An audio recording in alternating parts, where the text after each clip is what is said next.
Good morning, everyone. Welcome to Gateway Office Hours. I'm Ben Larson, and this is Carter Laren. We're the co-founders of Gateway. We're here again talking about the tips and tricks to help your company go to the next level. We have an incredible guest today, Eric Bond from Hustle Fund. He's gone from founder to funder and has just an incredible thesis on what it takes to be a great founder. Before we get there, I just wanted to speak really quickly. And this is kind of off the cuff. Carter's like, what the hell is he talking about? That's all right. I do this all the time. I've given up on you. I know. And I didn't even complete what I was supposed to say. Go ahead. Anyways, I just quick shout out to a good friend of mine who passed this week. I want to dedicate this episode to Christopher Lee. I debated a lot this week about whether I wanted to say anything publicly about this. And I guess I've made the decision this morning. The stigmatization of cannabis is unfounded, and we've said this over and over again.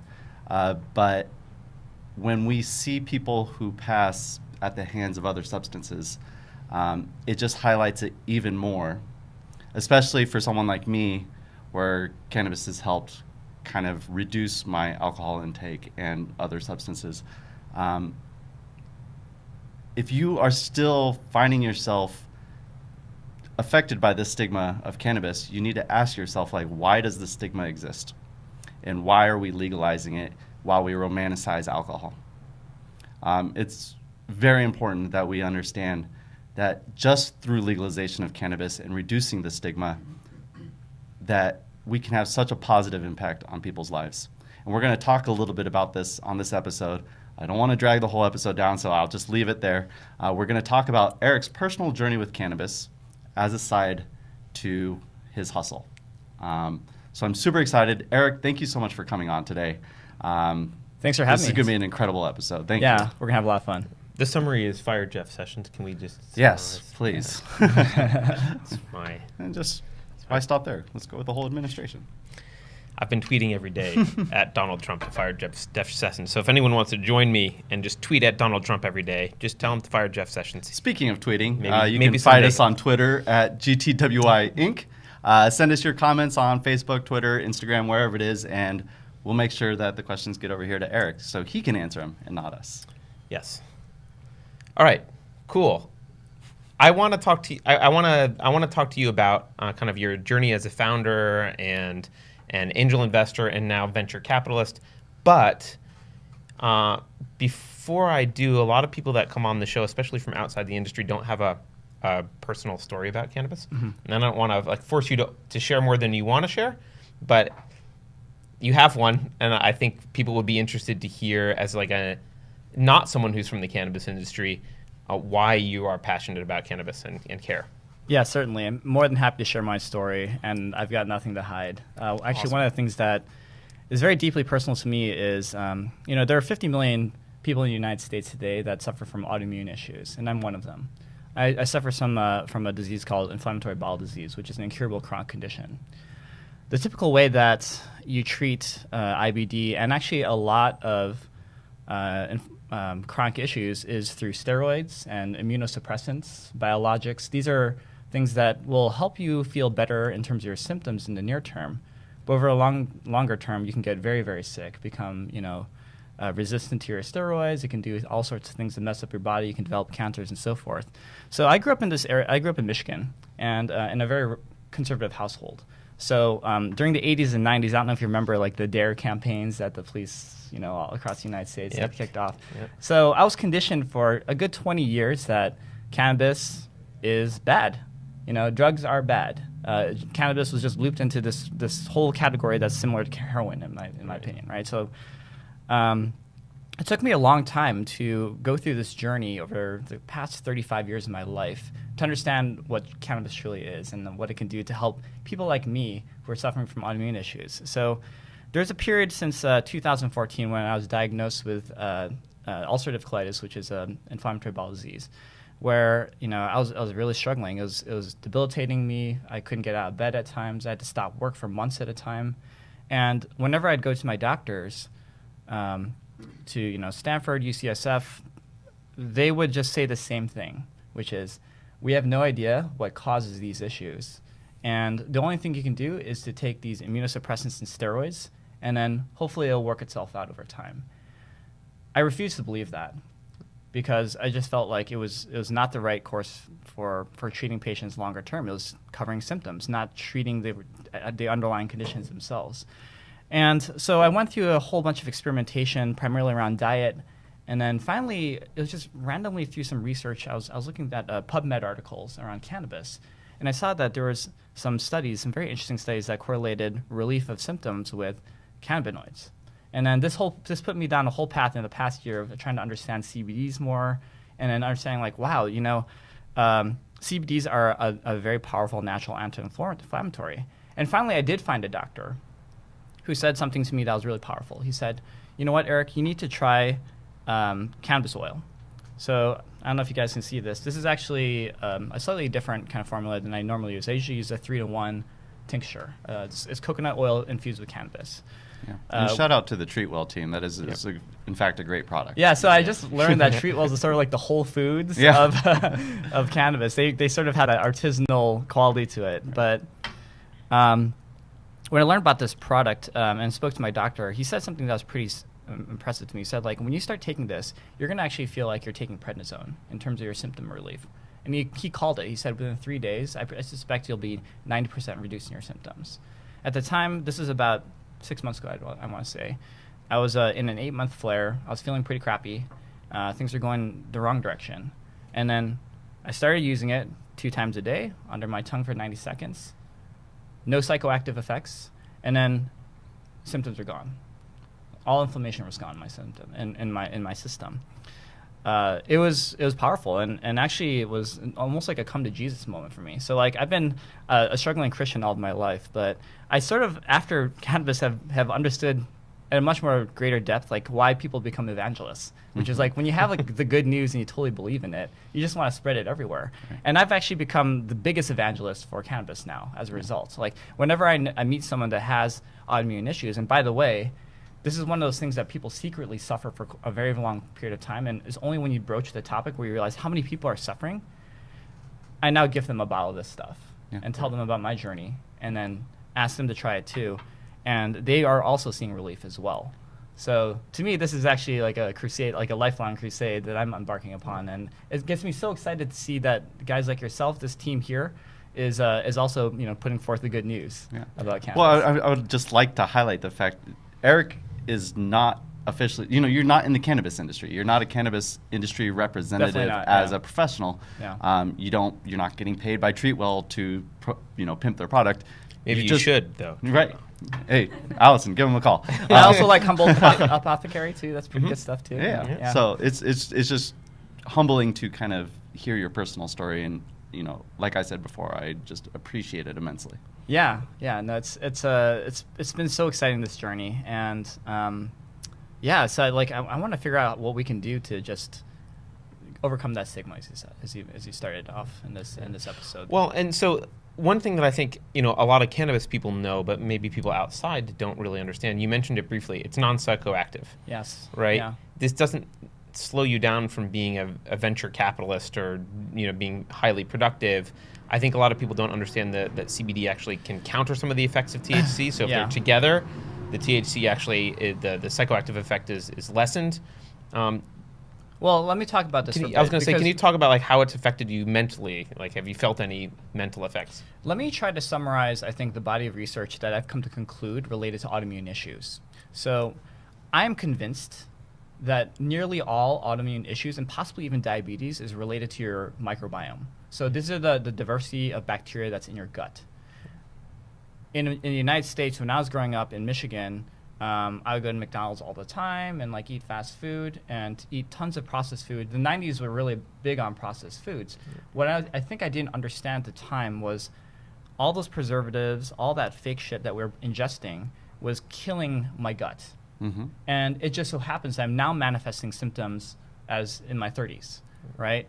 Now, what I really appreciate about cannabis is that it solves, I think, a very specific component of autoimmune issues, which is leaky gut. So like what happens is like when you have a poor diversity of bacteria in your gut, your immune system will begin to attack the gut lining, and then it can produce an effect called leaky gut, where it's harder. The barrier becomes more permeable for stuff that you're ingesting, and like all the processes that are happening in your gut to begin to leak out into the rest of your body. This is a well-studied medical phenomenon, and one of the effects of that is actually a very, very foggy brain. So the thing that actually was the hate about being in a flare when I was in it was, one, you're super tired all the time. You just cannot find any energy. The second thing is your brain is operating at 50% capacity if you're lucky. It's just it feels constantly foggy, like you just woke up from a long stupor, but you just cannot wake yourself up all the way. And so the first effect is that when you take CBDs, cannabinoids actually will bond to a very specific receptor in your gut very neatly. It just so happens that in nature, like this, the formation of this molecule just bonds really well to the lining of your gut, and so it produces a nice protective barrier and gives your body a chance to heal and like create less of that permeability on your gut lining. Of course, this is me speaking as a non-medical professional, so please take it with a grain of salt. But this is a long way of saying that you will feel a lot more clarity in your mind. Like within 3 days, I felt like I woke up from like an 8-month sleep. Which That's is pretty- interesting that's pretty because awesome. it's the complete opposite of people's perception of cannabinoids and their effect on the body. Yeah, I mean, like it's So this is the thing that confused me too. I was prepared, like when I was taking this medicine, to consider that maybe it's gonna produce some of the stereotypical results of like making me more hungry, making me more lazy, or whatever. Like I was told in the DARE programs growing up in the 80s and 90s. But the case of it was just like, no, I'm much more focused. I feel great. I actually lost a lot of weight in the process too because my gut is operating much more Well, performant. you're repopulating the good flora It's as just well. giving, right? and of course, like this has to be paired though with like good life choices as well. So like I've changed my diet quite a bit to make sure there's much less processed foods in my life. I don't really eat sugars or starches anymore. So there's many levers that I'm pulling for myself that allowed me to fix myself or to get to that point. But this has been a substantial lever as well. Yeah. Interestingly enough, on a tangent, did you read the book The Good Gut? I've heard of it. There's a lot of books like this. It's a great book where I first learned about the microbiome really? and kind Okay. of the interactivity with the rest of your body. And one of the things that doctors don't tell you is a lot of the medication, antibiotics being one of them, but I think corticosteroids and opioids, they decimate your healthy gut flora. Yes, they do. Yeah. So, like, they may be treating a symptom, but they're also like doubling down on the cause. Yeah. The whole time. So it's this horrible vicious cycle that you get stuck It's in. an immunosuppressant. So what that means is like you're literally disabling your immune system so that it won't attack your gut. While that'll make you feel good in the short term, guess what? Your immune system kills cancer cells every day. Right. Right? I got to live to 100 to see my kid grow up and his kids grow up. Right? I can't die like at 50 or 60. But I'm convinced if I go down that path of steroids and use it very, very heavily, as my doctors have suggested, I'm not going to make it. Right. Yeah. Yeah. Yeah. So Eric, you brought up the point of destigmatizing.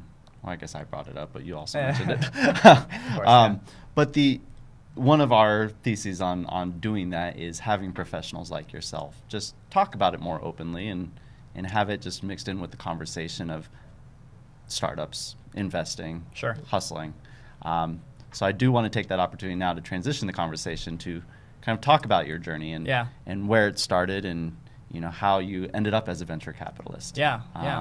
So let's talk a little bit about where it all started. Well, I don't know if you consider this where it all started, but I saw that you had built a program called Beat the GMAT. That's right. Yeah. That sold to the Daily Mail. Yeah. Is that right? Yeah. Can you just talk about that experience as a founder and what you had built and what that whole like acquisition process was like? Yeah, certainly. So one of the projects I'm most proud of is Beat the GMAT. So it was a social network for people applying to business schools, very niche. But at our peak, we had consolidated 9% of the MBA market worldwide to use our platform, submit their application data to us, and then we would kind of anonymize the data and sell it as predictive analytics to business schools. So if you're Harvard Business School, for example, you can predict what your application rounds will look like 6 months in advance. And that would give you a chance to make adjustments. So if you notice things like, oh, we're getting too few women we should put on some more like women's oriented information sessions in these markets and so forth, so they can adjust and tailor their pipeline. So Sounds like we could use that in venture capital, maybe. yeah, well, we had a nice discussion right before about data, so I'm more than happy to talk about that. But I'm someone that was an accidental entrepreneur. I came out here from college into California back in 2000, and I thought that I was going to be like a writer or a lawyer or something like that. Growing up in the Midwest, there's a very specific kind of archetype of who is a successful person. It is someone that is usually a professional, like a lawyer, a doctor, an accountant, has a safe job, career for 30 years, 40 years, cabin up north in the woods, and then you die.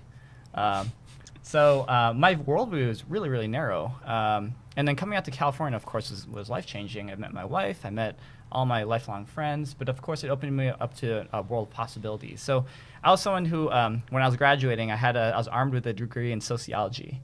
And From Stanford. From right? Stanford. Yeah. And then, but I was a really mediocre student. I kind of optimized for having a lot of fun. And I realized, okay, I'd done no internships. I played a lot of video games. I had, crappy grades. So I'm completely unemployable.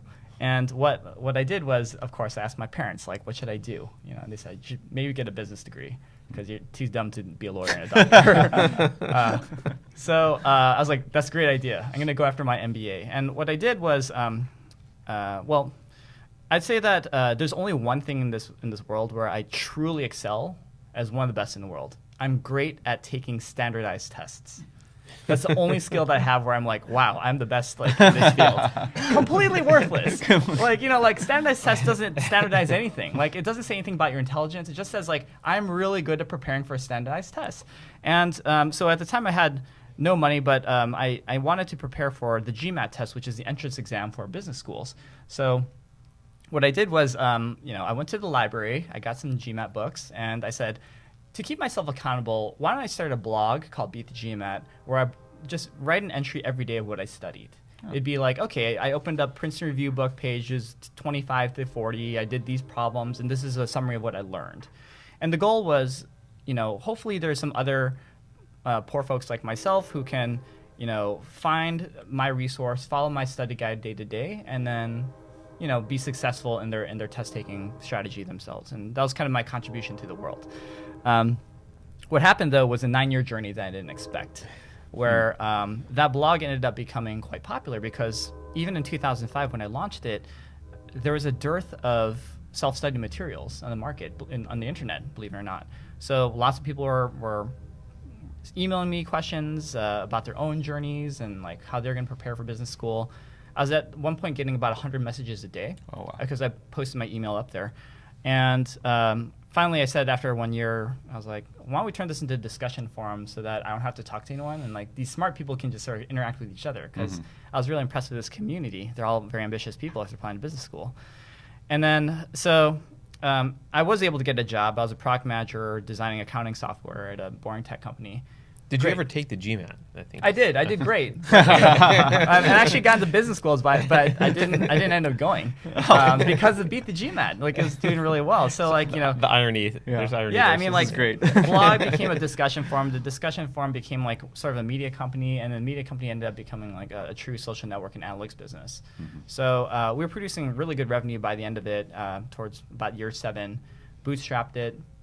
It was impossible for me to get any funding because people would laugh me out the door. I would do the same because it's a weird market. And then we sold the company to a media business out of London called the Daily Mail. So the Daily Mail is known for their horrible tabloid. This is what the Kate Middleton picks and all that stuff, right? Yeah. But they're actually a really diversified business of an energy company, an education firm where I was. That was my vertical and some others too. So huge holding business. So I was there for about 2 years, and it was one of the best graduate educations in business I could have ever hoped for, more so than I think an MBA would have provided me. Not to knock the MBAs in this room. You can knock MBAs. Okay, I'm going to knock the MBAs in this room. But, not the people, but the degrees. Yeah, it's what the office represents, not the person, yes. right? It's sort of like Trump right now. I respect the office. I hate the person. So yeah, you have to separate exactly. the institution from the people. Correct. Generally. Yeah. So, but it put me down this unexpected path because I'm a relatively conservative dude. Grew up Christian, thought I was going to be a lawyer, and then suddenly, like in this environment, just from circumstance, found myself pursuing a problem that I really cared about, and that led into some other projects, and now I'm sort of transitioning into venture as a result. So we can talk about those details. Let's not gloss over the led to some other project stuff, because so you ended up then going on and working at Facebook as a product manager. Yeah. I'm just kind of curious because I don't know a lot of people who work at Facebook. What was that like? Especially coming from an entrepreneur's perspective, right? Yeah. I mean, it's an impressive company, of course, right? The deep itch that I was trying to scratch with that experience was, what's it like to be in a rocket ship of like a company that is scaling so fast but just continues to do really, really well? This was post IPO, right? It was. I joined in 2014, so that Yep. was about 3 years after the IPO. Yep. And so I worked on some great projects there. I was working on Facebook Pages, which is kind of like a business profiles product, and then I was at Instagram designing ads there. But it was a unique place. I mean, Facebook does a fabulous job of attracting great talent. I'll tell you the pros and the cons of the experience. The pros are like you'll be surrounded with incredible people, unlimited resources to unblock you to do whatever you want. If you're like blocked on money, you need to spin up a server farm somewhere for $30 million. Like they can get that done. They for can you make that immediately. happen. Okay. Yeah, they can. And they set very, very high goals for you too. It's like, is this business going to be generating $1 billion in the next 2 years or not? If not, then maybe we should consider cutting it. You know, there's Yeah. the numbers were just purely staggering. It currently has 2 million people on the platform, right? Or sorry, 2 billion people on the platform. So the pros were just, an incredible amount of learning, great training as a product person, and I learned quite a bit that shaped my own thesis too later on for what I'm doing with other projects. But the con too was just, when you're I don't want to be too judgmental here, but like if you're a 22-year-old engineer doing your first job at Facebook, and you're earning $350,000 as a starting salary, you don't have to do laundry, you don't have to cook. You're not going to be a well-adjusted You human can find being. people that are a little bit more entitled. It's hard to relate to regular people when you're. I worry about that because some of the most pure, beautiful moments I think in my history in running Beat2GMAT, and you guys have seen your own startups too, is like when we were all taking huge sacrifices, but for the reason that we believed in the mission. Yeah. Right. And I do think that Facebook is one of those companies where it was very mission oriented, and maybe still is too, but because it's grown and scaled in a very different way now, like it's attracting kind of more career-focused people, you know. It's definitely stable. It's not a risky. Yeah. endeavor, It's not. you know? The risk is starting to be taken off the table. Now you'll be compensated for the journey as well, and that's wonderful. And I can't fault you for that. But I miss the hunger, right? I mean, like I miss being in my shitty office where we had a Keurig machine as our only luxury. Sometimes I'd buy Pop-Tarts, maybe usually not. Hey, they have Pop-Tarts, Michael. Yeah, that's right. Don't eat Pop-Tarts; it'll destroy your microbiome. Okay. So you missed the hustle, so to speak. I miss that stuff. I mean, like it's something like the most pure human endeavor, right? So let's move. So you left Facebook. Yeah. You how long were you angel investing? Did you start angel investing before you started HustleCon? I started around 2012. Okay. Yeah, that was my first bet. How did your selection process for startups change since you started angel investing and now? Yeah, so angel investing earlier on was quite easy because it was just a matter of betting on my friends. Okay. You know, like in a lot of ways, so there's risk and a lot also de-risk. So the risk is you're betting on your friends, and there's a little bit of pressure if they lose all your money, like, you know, that. But we would set a good social contract saying like, I'm not betting like my house, like this is just like a little bit, and like it's okay if you lose it, we're still gonna be best friends. But the de-risk was, you know, I know these people in and out, and I know that they can execute. Right. So those are very easy bets. The very first company I ever angel invested in was this amazing startup called Webflow. Mm-hmm. They're kind of a designer tool for building websites and web applications. But I mean, I've known them for quite some time from previous work, and they're just lovely humans. And I was like, utterly trustworthy, huge hustlers, no problem. Now I'm sort of entering a phase where, you know, I want to place a lot more bets. So I have to rely on second degree or even third degree connections. So the vetting process gets a lot more challenging. You don't have as much history to work with. It's interesting. I just want to call something out for people who aren't noticing this. I asked you about, you know, angel investing, and you basically only talked about the founders, yes. which is, I think how most angel investors think about stuff. Like, oh, Yeah. founder. I Yeah. know the founders. I trust the founders. The founders are great. You didn't say, this was the best idea I ever heard of in my life. You said, these are people I trusted. Well, he also mentioned that Put words in your mouth. the great people, right? And so it's like you have to. Well- what do you have to do to understand that they're great people? You have to build a relationship with them. So I think I really respect Samuel Shaw at Haystack. He wrote like an article that sort of summarized his whole firm's thesis, which is he doesn't care about market for the most part. He doesn't care about a lot of things except for his ability to assess founders. Just like, do they have high execution capability, high intellectual horsepower, and high EQ? Right? And essentially, I'm paraphrasing, and when he feels satisfied by those criteria, then he feels comfortable to make a bet because he knows inherently when you're doing seed investing, there's going to be pivots along the way. The strategy has to change, and even the market might change too. But what won't be, what's immutable is actually the quality of the founders. Yep. Right. So, as an angel investor, I don't do any like Series A, B, or C where I feel like I don't have the skills to do that. Like that's more financial engineering. Kind of like if I had a Goldman Sachs background, maybe I'd be better at that stuff. Yep. But at seed, it's sort of just there's a lot less data, right? Yep. And more gut, which is kind of jarring as well as fun. So it's only about the founders at this point. And I'm also very biased too because when I was running B2GMAT, I calculated that the size of my market was $100 million. Very, very small, right? So completely unattractive to VCs. That said, we are still able to produce a really good outcome because our business is solid. And I think I'm constantly referring to that experience because the non-obvious sometimes are like the best opportunities. And this is why I love what you guys are doing here at Gateway, which is we're still at a period of our history where cannabis is unclear. To me, it's 100% the future, right? Like I have like as much conviction about cannabis as I do about like blockchain in the future. Yeah, absolutely. Right. And the Another great topic for another show. yeah, so think that like you guys are kind of like in an internet 1995 moment, Yep. right? 1996 is going to breed the breakout, but it's 1995 right now, Right. So you can just consolidate like all the best talent in this space and do some crazy stuff. So I'm so thrilled for you guys. Thank you. Yeah, we're Yeah. excited. So talk to us. So you did some angel investing. Clearly founder focused, as I think most good angels are. Of course. What kind of led you to found for people who don't know what HustleCon is, it's for non-technical founders kind of startup conference, Yes. right? Yeah. What was the impetus behind that, and why Hustle as the name? Yeah, this is a great question. So the idea behind HustleCon, and we just recently had our most recent one. Actually, this is where I met Ben at the speakers dinner the evening before. That's how we got connected. So the most recent one was huge. It had like something like 3,000 attendees in Oakland as well, so right around the corner from here.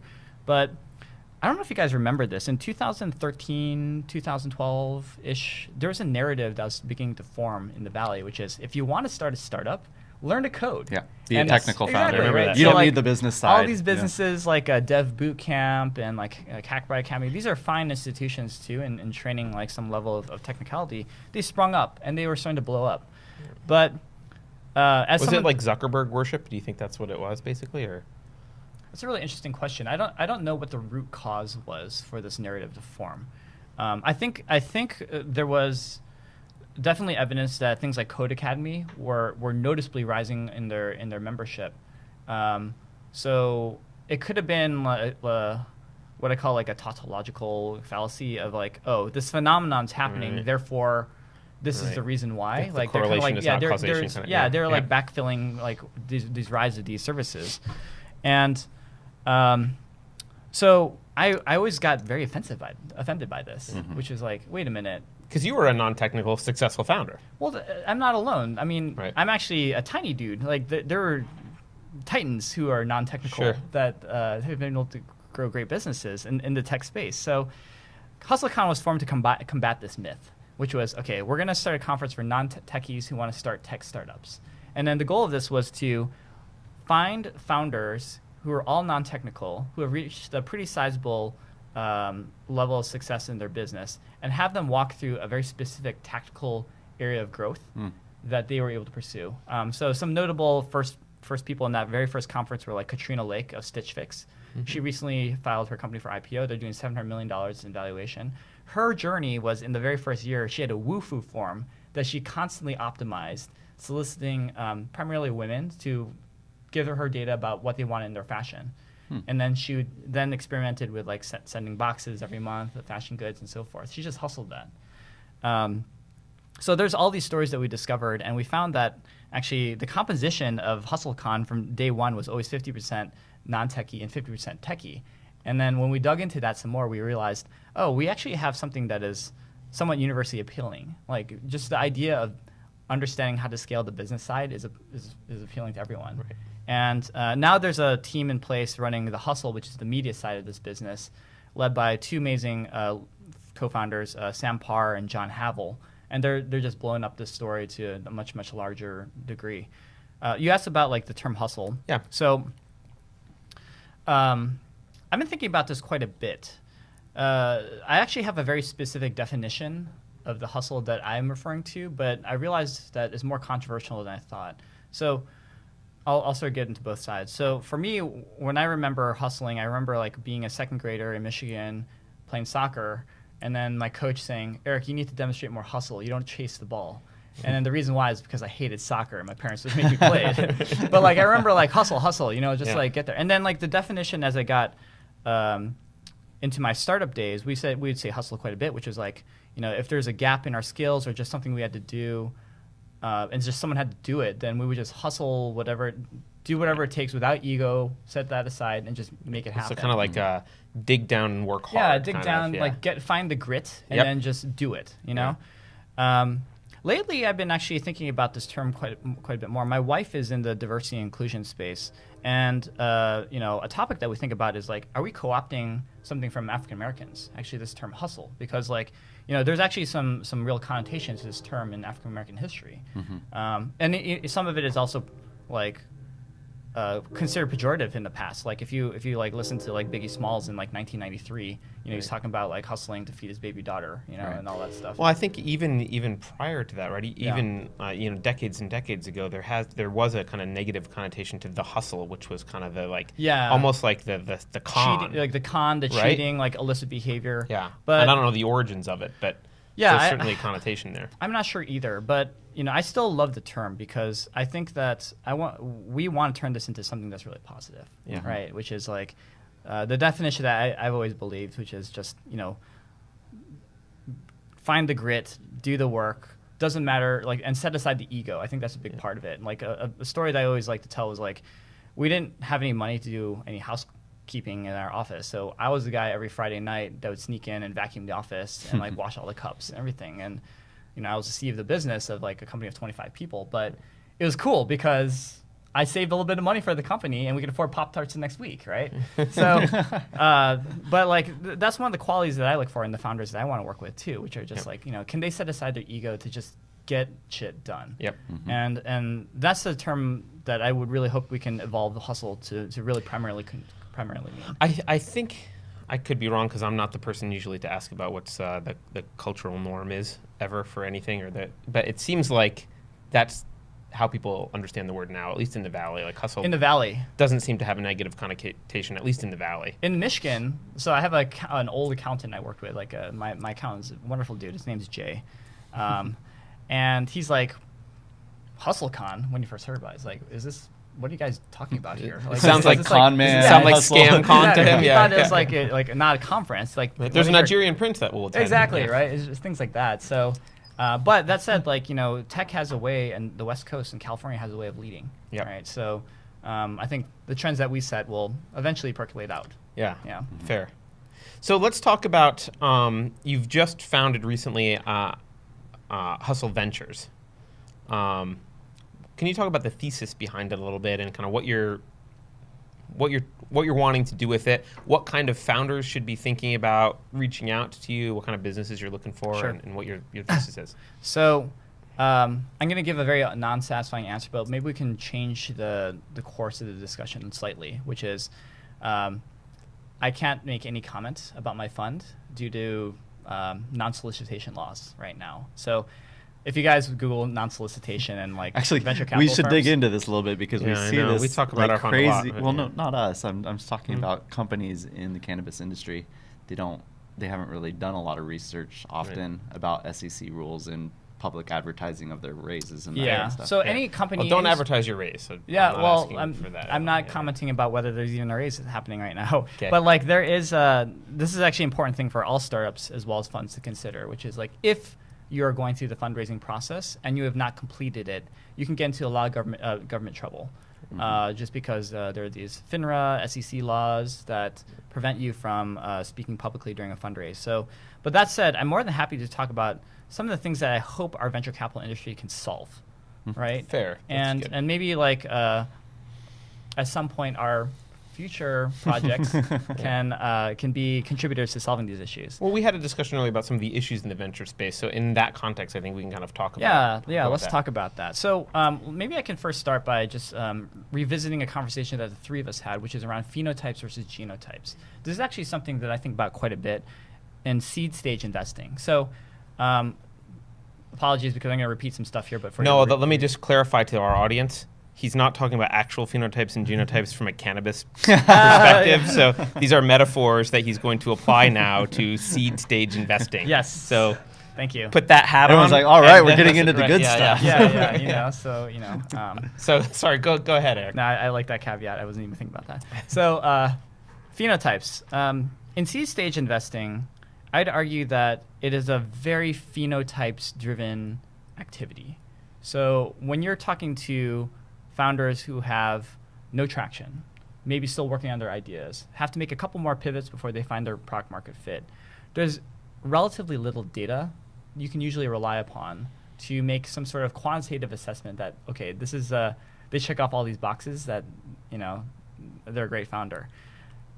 It's heavily reliant upon phenotypes. So just to be really blunt, there is a pretty favorable archetype, which is if you're a tall white man with a computer science degree from a great school like MIT or Stanford, you worked at a name brand tech company like a Facebook or a Google, then you're a very fundable profile today. And what the opportunity presents itself are folks that have non-traditional, and I put this in very heavy quotes. Oh, sorry, go ahead. Do you have a I question? want to clarify. I'm just trying to think about how people are following the discussion, so I want to clarify something. When you say phenotype, because I don't think not a lot of people understand necessarily what you're talking about, you're talking about environmental factors that are kind of part of the profile of the founder you're looking at. Yeah, yes. Environmentally produced factors, not kind of inherent factors about the founder themselves. But yeah, thank you. You happen to be at Stanford and blah, blah, blah, right? So these are markers that you can visibly see. Right. So like in a traditional, like if you opened up your biology textbook from high school, the discussion between phenotypes and genotypes was often like phenotypes are things that you can observe and write down. So if you're doing an experiment like, cross-pollinating two types of bean plants and then one's taller than the other, then one has a taller phenotype than the other, or one is green and the other is blue. Those are like the most basic kind of biologically driven phenotypes. And of course, in the cannabis industry, there's all sorts of rainbow colors that you can see in product and so forth, right? I'm sure it's a very important component of assessing product. So what I described is a metaphorical application of phenotypes. Like if you have like some of these characteristics that are societally favorable for you, then you can be, of course, you'll have an advantage. You'll be a little bit more successful probably, and maybe a little bit more quick in securing funding. Yep. Now, let's take the side of genotypes. So in biology, if you guys opened up your textbooks, genotypes are like what is coded inside of you genetically. So for me, I have some good genotypes and bad genotypes. Good in the sense that my hair is not going to fall out. I have a good head of hair, and I think it's going to stay. For anyone listening to audio, he does have a good head of hair. Yeah, I'm growing out my mane right now. And then also, there's bad genotypes too. For whatever reason, I was predisposed to getting inflammatory bowel disease, and that's probably factored from environmental things, but also due to my genetic code, right? Now, the way that we would apply this to founders is like, what are the founder genotypes that I think we should care about is like, can they hustle? Right. And what I mean by that is like, I used this metaphor before, it's just like, are they the type of person that would be okay and not okay, just like passionate or even enjoy putting on the headphones for 14 hours a day, coding, running the experiments, doing the nasty, gritty work of growing a company? Right. And I'd argue that the phenotypes and genotypes are mutually exclusive. Just because you look good doesn't mean you're going to work hard. Right. Right. They're uncorrelated to one another. Correct. Yeah. Yeah. So In fact, some might argue negatively And correlated. They because can't. I you've think been in- rewarded for one while Sure. not supporting the I other. think they could be in some circumstances. well, let's take so because I can't talk about whatever projects I may or may not be working on right now. Like let's talk about Gateway for a second. One of the things Sure, that you guys sure. were explaining to me was your model, and what I appreciate about what you guys are doing is, in the course of running your incubator, you guys have lots and lots of exposure to the founders that are sitting over there, right? Mhm. And you can assess, how hard are these people working? Right. Are they hitting their milestones? Are they measuring? Yep. They're just doing the things that I think a very, very directed, like well-organized and just relentless founder would do. Or are they just lazy? They're not shipping anything. They're just terrible. So you guys, I think, have a unique laboratory to assess genotypes in your founders, Mhm. Yeah. right? And that's, I think, what the future is going to be for our industry, which is not just saying like we're going to make bets on phenotypes full stop, but we're Right. going to start to get creative in assessing the harder to discern genotypes to really ensure that like we're backing the right kinds of founders. Yeah, and as you're kind of implying here, that what you're calling the genotype isn't often easy to assess quickly. No. Right? Phenotype you can tell, like, yes, they are a tall white male from Stanford, and I can see that and look at their resume, Yeah. and like it takes 5 seconds to assess that. Are they going to do the hard work? Well, maybe you need to work with them for a couple months to see if they're going to do the hard Yeah, work, that's right? right, yeah. How do they respond when there's a perturbation to their plan, right? And that's hard to suss out. I mean, we apply phenotypes and genotypes in, I think, hidden ways in our daily lives too. I'll give you an example. So I've been with my wife for 14 years, married for 8 or 9. You should know this. 8. And then, but anyway, like I said, I love you to her after 6 months of dating. So I was attracted to her phenotypes because she's Sure. a beautiful woman. Yep. And then, but over the course of that 6-month period, and of course through the 14 years I've known her, I got to understand her values. I got to understand like what kind of person she is. And I would call those kind of genotypes too. Right. And it was through that process by which I fell in love with her, and we've had like a wonderful partnership since. Right. Now, like, why aren't we applying this to other aspects of our lives, and particularly like around business? I mean, I don't know yet, and Sorry, I'm loving what you're saying. Is an interesting analogy. Like people, there's a lot of comparisons between dating and investing and that kind of stuff that Yeah. people always, not always, but often use that analogy of like, oh, you're going to get married to this founder, or you're going to get married to this investor, and they talk about dating, but they don't talk about it in a way that I think a lot of people know. There's when you talk about dating, there's a difference between chasing someone who just is hot to you and really deciding whether this is someone that you want to marry. Sure. And there's a different level of analysis that needs to go on. yeah, People don't really talk about that too much. They kind of just say, it's really important, so take it seriously, but they don't really say, that means you have to look past these phenotypes and look for these other things. I mean, I wish people talk about this more in their relationships, because at the end of the day, like, I'm going to be super ugly at 70, and maybe my hair falls out. Who Well, knows at speak that for yourself, point. buddy. I'm going to be awesome. at 70. Exactly. Yeah, right, that's right. You're in good shape right now. But like, He's, what's almost 70 now. Yeah, I'm so- close. exactly right? That's amazing. You must put on lotions every day. But like I fuck up. No, Sorry. I know. The image- Recalibrate. Well, okay, like I mean, like at the end of the day, like okay, let's recalibrate this down to like 2 questions I asked myself before Yeah. we do the deal, and it relates to sort of how I viewed like relationships too, especially with my wife. One was like, in the case of a startup that I assess, like it's a question of like, would I want to work for this person if they offered me a job? Is that person's vision so exciting, and like just everything that they bring to the table, just from an intangible and tangible perspective, so exciting that I would be glad to work with them one day. But the second one is a critical one. This is my second question, which is, do I want to grow old with this person, and do they want to grow old with me? So one of the things that I really appreciate about being on the venture side of the business versus the founder side is, when I was on the founder side, it was all about quick results. It's like, okay, we need to grow 20% this month, or close this like huge ass deal right now. And it was really hard for me to plan further out. When you're in venture, this is actually a decades-long process. You're not going to know if you're good until 10 years in, Right. 5 to 10 years in if you're lucky. And then, you know, a good career is probably like 20 or 30 years before you know what kind of impact you've made, Yep. right? So I love the fact that even though we're in tech, we have a much, much longer view. And the way that I view my founders are like, well, I have a 10-year fund here. You know, most funds are like a 10-year vehicle.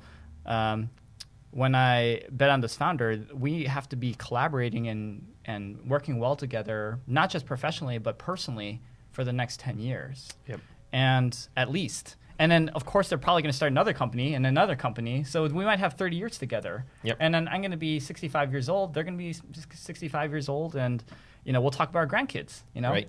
and smoke some weed. So, And I think this is a great and unique perspective of founder-driven funds, right? Like we were talking about this a little bit earlier. It's, you know, we know what it's like to be in the trenches and working with people. And if I were, you know, an MBA from Goldman Sachs who's just been crunching numbers, and I'm analyzing like which ones have the highest trajectory, you know, I'm not gonna be driven to build that same relationship that, you know, someone like yourself is explaining, right? sure, yeah. And Yeah. I think that's why we're starting to see better results from these emerging funds. And that's where a lot of the excitement in the industry is over right now. Yeah, I mean, I think it can definitely be there's a shift in venture capital potentially taking place, which is Oh, yeah. it's not the investment banker starting VC Well, funds. it's we also founders. need to understand our role here too, because my wife actually provided a pretty amazing insight. So she and her partner run a really cool consulting company called Awaken, which where they produce workshops for tech companies around the Bay Area primarily, and also in other parts of the United States around diversity and inclusion. They want to help build more inclusive cultures. And one of the insights that my wife shared with me was like, you know, they can do a lot of good in going to these places, talking to 30, 40, 50-year-old people, but you do better when you get them while you're young, right? Yeah. Like when they're kids, high school students, college students, or early in their careers. Right. She's like, that is how you have leveraged impact in producing Absolutely. change. Mm-hmm. In our funds, my hypothetical, If you may or had a may not, fund. if I had, Right, yeah. not saying anything about In that, your no angel comment. investing Yeah, experience. in my angel investing experience, and in your fund in particular, like because we are working in like more of an incubator kind of side and like really, really early stage founders, we tend to find founders who maybe veer to be a little bit more younger or first time.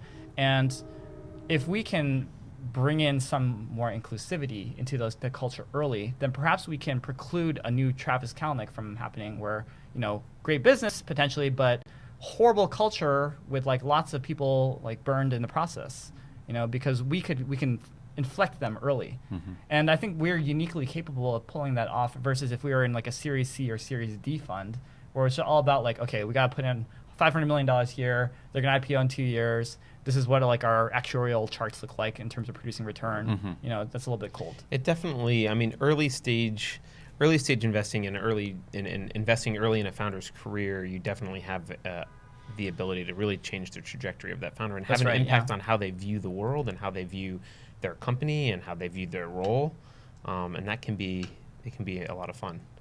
Oh yeah, and like Yeah. I think it's not just fun; it's our responsibility too. I mean, if we're going to Fair. make it safe for your daughter or my son to be successful in the future, then they better not be like douchebags. You know, I want them to have good values, and then We have Wait, no are you saying douchebags rule. there's douchebags in the venture world? I don't. I've met one, maybe Oh, two okay. actually, but no. Ouch. Yeah, Wow. present company not included. All right, we need to wrap up. So Actually, we do need to wrap up soon. But before we do, I want to do a couple things. One is, do you have any advice for kind of first-time founders looking to start a company and kind of move on this journey? There's a lot of literature out there for, you know, what to do to fundraise and what you need to do. What's not being mentioned or what's not being emphasized properly that you think is super important for them? So I remember a time, I've cried 2 times in my life that I can remember as an adult. And the one that I'll mention here is when I was, it was like 2 o'clock in the morning in San Mateo. I had an office there. And then I go to the ATM to check on the checking account balance on my business bank account. I saw there's $250. Okay.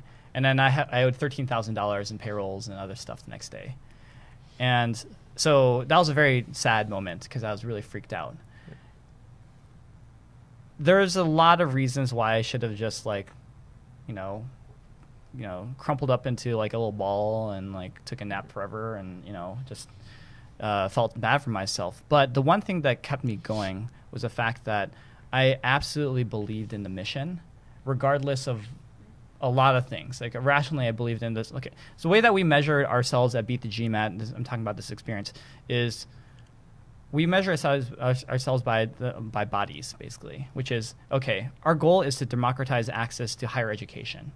Provide these resources for free, these great data tools, these great learning tools, and then allow everyone in the world to benefit from it. And then we would make our money from the business schools and service providers, and it's sort of like a Robin Hood kind of effect. We take from the rich and then we give to the poor. And I would always tell myself right before I go to bed, which is like, if we had to shut down now, at least 726,000 people were able to benefit, or 1.2 million Whatever people, it was, right? Whatever Yep. it was. It kept on growing over the years. And for me, I was like, I can be at peace with that. Like, this is like, that is the metric that we solve for. So I had a small company, I'm going to try to say this really quickly, which is I did a gaming start for about a year and a half, sort of in the middle of Beat the GMAT when I started cash cowing. And I did it because of money. I was like, I saw how Mafia Wars and like all these like Facebook games were rising and producing crazy amount of money. I was like, I'm just going to clone one of these for an Office Space kind of game that's basically Mafia Wars. And I had a team and we were doing it. I freaking hated it. I'm not a gamer really myself for these kinds of casual games. Yep. And I was only motivated by money. And guess what? It ended up being a crappy project because I was not into it and I was going after it for the wrong reasons. So, I talked to a lot of founders who are into trying to understand mechanisms to filter down ideas and like look at opportunity spaces and SWOT analyses and all sorts of things like that. But what it comes down to is like, yeah, you got to be in a reasonable market where you can grow a business. But even more important than that for me is that you have almost like a evangelical position of just like, this is what I need to produce in the world. This is why God put me on earth right now to do this, to solve this problem. And I'll know that I'm successful at any given moment because of the lives saved, right? Yep. Like because X number of people used it every day. Mm-hmm. So that's the only thing that really carries you through these enormously dark troughs of growing a startup, right? Mm-hmm. And that's one of the things that I really try to discern, but haven't really figured out how to do it perfectly, is just like that kind of conviction behind founders to just chase something that is deeply personal to themselves. The way that I usually kind of assess that is through like hearing their own stories, like how they arrived at their decisions and so forth. But I gotta get a little bit better. It is hard to assess. Yeah, but important. Very important. Yeah. Yeah. Any questions from the studio audience for Eric? Hey there, Jesse here. I'm just wondering if you could speak more about the diversity of roles there are to play as a non-technical founder. What is a founder doing if not coding every day for the rest of the team or for their product? Just through the life cycle of a new company until it becomes an established company. Yeah, great question, Jesse. So there are certainly industries where it's very technical and you need to have some technical skill sets. So let me back off a little bit of my statement to some degree. So if we're doing a life sciences business where we're trying to develop new pharmaceutical drugs, you probably need to have a background in that. Or something that is like building a new supersonic jet, you probably need to have some background in that too. But I'd say that there's a huge category, many categories of businesses related to software, B2B, where you don't necessarily need to have that kind of skill set. Now, in terms of the role that a non-technical person can play, I'm a big believer in monetizing before you build. So I'll tell you an example of how I did this with a recent project. So about 2 years ago, I started a children's book company called Read Your Story with my sister and a great team of engineers based in Canada. And what we do is we create these children's storybooks where you can crop a picture of your kid's face as the main character, so they can be the protagonist and they can see their faces and names as the characters of these storybooks that we created. Mm-hmm. And the belief behind this business was, let's try to get children excited about picking up a book. And one of the initial kind of human development things that children pick up on is seeing pictures of themselves and hearing their name. Yep. And that's what gets them really excited. So let's merge that with a book.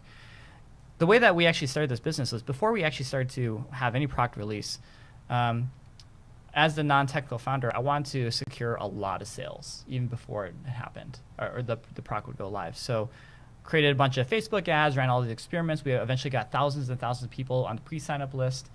converted them through like a very specific kind of funnel that I was constantly experimenting with so that we can get the money up front before we even shipped our product. And I think that you can apply this kind of same logic to most types of businesses.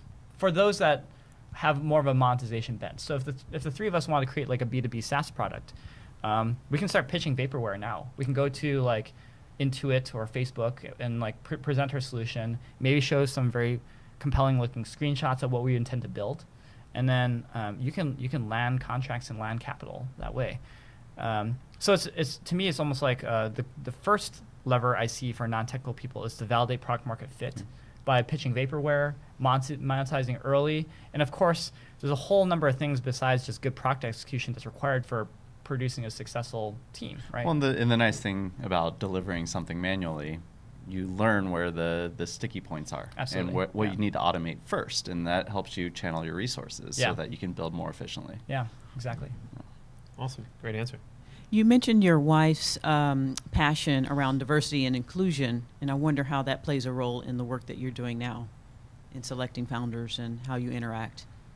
Quite a bit. I mean, so my wife and her business partner, they're very heavily involved in the social justice world, and I think one of the things that we're experimenting with in a partnership with her, and actually this is something that the Gateway team and I were discussing right before our meeting or this interview was around this notion of like, is there ways for us to assess emotional intelligence and some of these other factors like psychoanalysis kind of treatments before we pull the trigger on making a big investment in these founders. And I didn't mention this to you before, but like my wife and I are and her partner are trying to figure out a project where we can solve for some sort of EQ assessment as well, because we don't want to have a portfolio of brilliant jerks.